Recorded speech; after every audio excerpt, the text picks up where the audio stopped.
Pwede na lang, sir. Okay.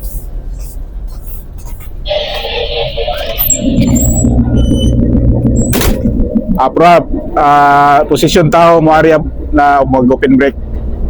Sir, stand by for open brake. Okay, let go, starboard anchor.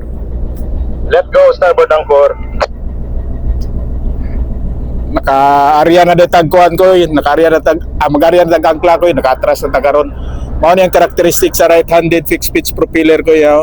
Yung bula niya doon na sa dulo, area natin may atras na speed niyan. Ito yung tinatanong ng mga galing na piloto dito. Yung mga twin screw, right, single screw, ito fixed pitch propeller right-handed kasi ito, ma-atras na siya. Mabilis kasi yung atras nito, kaya stop na naman natin. Go, starboard anchor, sir. Open brake. Okay, open brake. Tapos i-stop engine na natin ngayon. One shackle in the water, sir. Stop engine. Okay, one shackle in the water. Thank you. Hold on nyo lang 4 shackle. Okay, for shackle. Oo. Naka-atras na tayo. Yan, ito. Tuloy-tuloy yung atras niyan.